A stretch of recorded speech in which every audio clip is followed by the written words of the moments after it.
North ইউনিভার্সিটির এক ছাত্র কোরআনকে পায়ের নিচে ফেলে অবমাননা করেছে।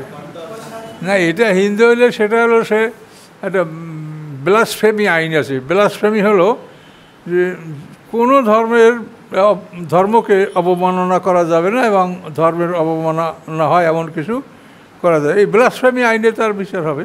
সে হিন্দু এতে কোনো আমাদের আপত্তি নেই, কিন্তু সে একটা ধর্মের অবমাননা করছে, এটা ব্লাসফেমি আইনে এটা একটা উচ্ছৃঙ্খলতা বা এটার কারণে একটা সমাজে বিশৃঙ্খলা সৃষ্টি হতে পারে।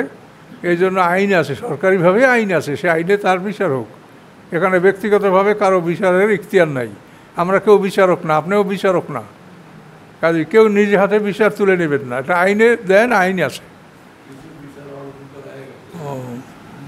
শাস্তি কে দিবে? কোরআন অবমাননকারী তো মোরতাদ, এর শাস্তি তো হত্যা। এর শাস্তি কে করবে? কে দিবে শাস্তি? কোরআন অবমাননাকারী তো মোরতাদ, সে কখনোই মুসলমানের মধ্যে গণ্য করা যায় না। আস্তাগফিরুল্লাহ লা ইলাহা ইল্লা হুয়াল হাইয়ুল কাইয়্যুম ওয়া আতুবু ইলাইহি, লা হাওলা ওয়া লা কুওয়াতা ইল্লা বিল্লাহ। আল্লাহুম্মা সাল্লি আলা মুহাম্মাদ ওয়া আলা আলি মুহাম্মাদ কামা সাল্লাইতা আলা ইব্রাহিম ওয়া আলা আলি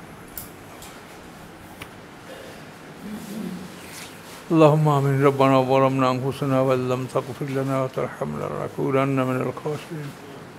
ربنا لا تزغ قلوبنا بعد إذ هديتنا وهب لنا من لدنك رحمة إنك أنت الوهاب.